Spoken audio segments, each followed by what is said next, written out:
Olá, telespectadores da TV Noroeste, SBT. Hoje o nosso quadro Momento Saúde tem a grata satisfação de receber a doutora Silvana Correia, nutricionista, que irá falar conosco sobre como a alimentação influencia no desenvolvimento físico e intelectual das crianças. Seja bem-vinda, doutora Silvana. Boa tarde, Sandra. Muito obrigada pelo convite. Um prazer estar aqui no SBT e mais um programa, né? Falando um pouquinho dessa área que é tão ampla e tão importante hoje na saúde de todos. Sim, doutora Silvana já é nossa parceira, né? Em vários quadros aí. Doutora Silvana, em especial as crianças. Quando a criança ela deixa aquela amamentação exclusiva, seja leite materno, né, ou fórmula, quais são assim os alimentos principais para esse início, para estar introduzindo na alimentação dessa criança? Certo, Sandra. É legal estar começando, né, pelos legumes cozidos, começando a introdução, logo depois com as frutas, sempre sem sal, aí com os sucos também é interessante, sempre sem açúcar, para a criança estar conhecendo, né, o sabor mesmo, para estar moldando o paladar. Porque o paladar, a criança ela começa a aprender o sabor através da introdução. Então, sempre, às vezes, dá eles isolados, tipo, dá a cenoura amassadinha, depois a beterraba, depois pode fazer a papinha, mas para eles já irem identificando e conhecendo os sabores e ir moldando o paladar deles futuro, né? Então, é sempre interessante estar buscando diversificar mesmo esses vegetais, as frutas, para a criança estar introduzindo e moldando os sabores. Sim. Desse início, eu percebo que, assim, às vezes a gente tem receio de deixar eles pegarem com a mãozinha o alimento ali, por mais que seja amassadinho. Mas esse contato, mesmo com o alimento amassadinho, ele é importante para a criança? Ele é muito importante para a criança conhecer a textura. Então, para ela saber, ela ter ali o desenvolvimento que é uma textura de cada alimento, né? Conhecer mesmo as texturas. Então, é legal, é importante deixar a criança ter esse contato direto com a alimentação, né? Com o alimento, para ela estar conhecendo verdadeiramente ali, desde o sabor, da textura, para ir desenvolvendo. Sim. Esse primeiro contato com o alimento, ele vamos dizer, determinante de como a saúde dessa criança vai ser? Com certeza. Porque, assim, a base, né, como eu falei, sempre é alimentação. Então, se ela for sempre introduzindo diversos legumes, cada fruta tem a sua grade de vitaminas, minerais, né? Sempre a gente vê, às vezes, tá com uma gripe, toma um suco de limão, uma laranja, porque é fonte de vitamina C. Então, assim, cada um tem o seu papel. E fazendo essa diversificação, a criança vai conseguir se nutrir desses alimentos, né? E absorver as vitaminas e minerais necessários. Sim. O desenvolvimento, seja ele físico ou intelectual, ele está relacionado à alimentação? Com certeza. No desenvolvimento da criança, aí nós entramos com o ômega 3, que vem do peixe, né? Então, ele está totalmente ligado na concentração e no desenvolvimento cerebral da criança. Por isso que é muito importante, nas introduções, né, quando começar um pouco mais elevado, fazer essas introduções das proteínas, né, que vem a parte do peixe, para estar desenvolvendo. Às vezes a criança está com deficiência até de algum mineral, aí às vezes ela está com problema na concentração, né, prestar atenção ali na aula, às vezes é importante daí a mãe buscar a ver, né, se não está ligado a alguma deficiência de algum mineral e vitamina que está causando esse déficit ali durante a aula, né, do aprendizado que esteja passando. Doutora, quais vitaminas podemos dizer que são aliadas das crianças, dos adolescentes e através de quais alimentos obtê-las? Sandra, eu te especificar eu vou estar às vezes generalizando e não é o correto, porque tudo vai depender da fase mesmo, da idade que essa criança vai estar, do processo que ela está. Então, assim, sempre buscar ter diversificação para estar buscando essas frutas, essas vitaminas, também ver como que está sendo o crescimento, né?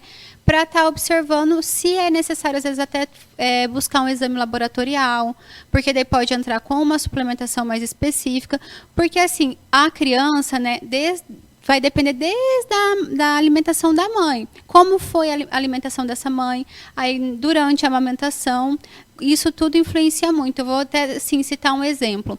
Tem uma paciente que o recém-nascido dela tinha muita dificuldade para dormir. Então, nós acrescentamos na rotina dela chás calmantes, de camomila, erva cidreira, esses chás comuns que a gente conhece. O bebê dela parou, reduziu as cólicas e passou a dormir, porque assim, o bebê sempre vai absorver da mãe. Então, eu te falar assim que a vitamina X, Y, eu não iria especificar. Justamente por isso, porque às vezes quem vai estar nos ouvindo vai falar, então vou comprar uma vitamina sim para o meu filho, mas na verdade às vezes o filho está com deficiência de outra e não daquela. Então sempre buscar aí as frutas da época, né? Porque aí sempre vai estar diversificando essas vitaminas e minerais no dia a dia. Sim, excelente.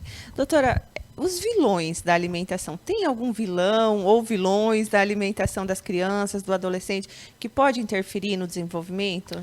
Sandra, temos. E hoje em dia, né, com a mudança, as coisas se tornaram muito mais fáceis e isso vem sendo um grande problema. Até se nós pegarmos os relatos, né, da Secretaria de Saúde de anos atrás, a gente vê que o maior problema era o que? A desnutrição. E hoje a gente já não ouve mais falar de desnutrição e sim de obesidade. Porque o açúcar, hoje a indústria vem dando açúcar assim praticamente de graça para as nossas crianças. E com o aumento que vem tendo no mercado, essas coisas ainda são um custo-benefício barato e às vezes acaba comendo demais isso e deixando outras coisas. E às vezes pela correria dos pais também, eles preferem comprar algo pronto para a criança ali, para suprir o que a criança quer, né? Não julgo os pais, eu sei que no trabalho a gente quer tentar dar conta de tudo, mas acaba gerando essa deficiência. Então eu acredito que hoje o grande vilão vem sendo o açúcar. Sim. Doutora, qual a fonte de proteína mais indicada para as crianças?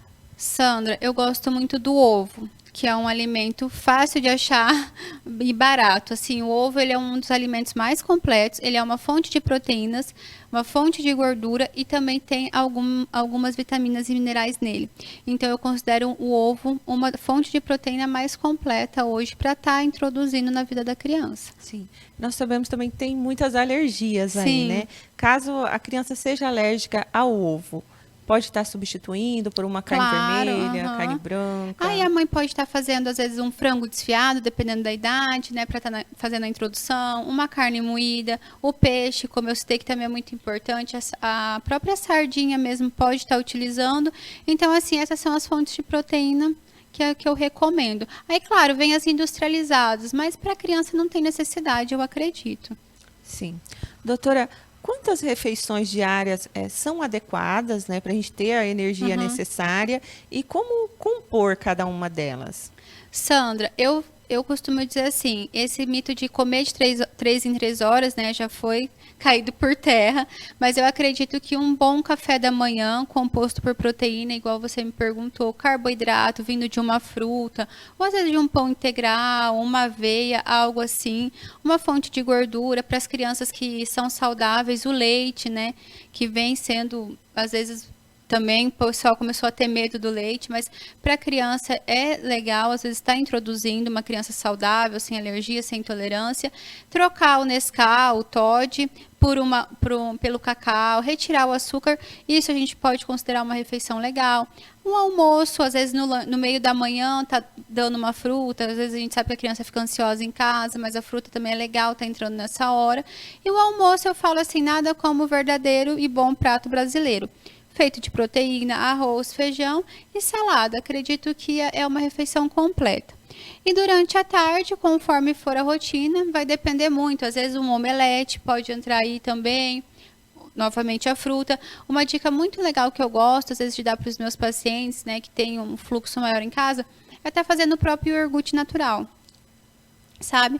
Então, o iogurte você pode estar ali misturando, fazer uma salada de frutas, utilizar ele, adoçar com o mel, que é também um carboidrato mais legal, puro.